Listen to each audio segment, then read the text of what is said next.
making cars moves us. What moves you? The Pentagon did not announce where the THAAD batteries being sent to Guam will come from, when they will arrive, or where they will be based on the island.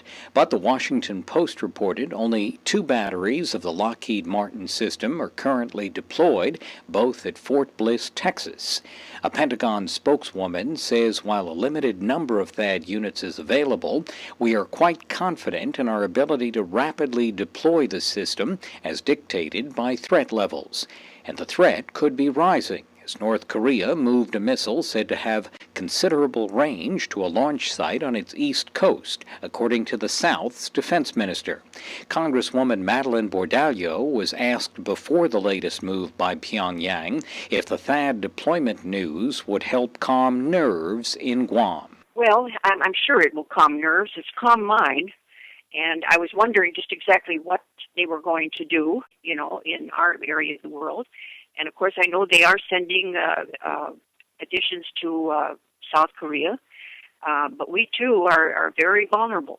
And so I am encouraged, and I'm very pleased. This should all happen, I guess, within a couple of weeks. Meantime, Arizona Senator John McCain's office had not responded to a request for comment to a letter by Governor Eddie Calvo to the Senate Armed Services Committee. The letter accused McCain of obstructionism to Guam buildup funding, including $1 billion in Japanese cash, charging McCain made Guam a bullseye for North Korea.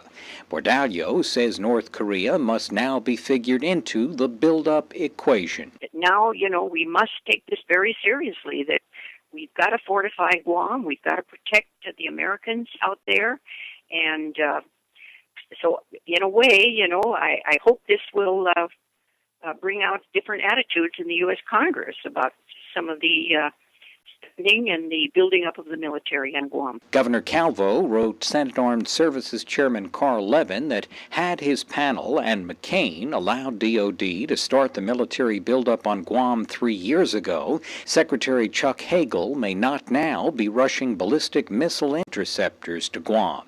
Levin, traveling during the Easter break, was also not immediately available for comment.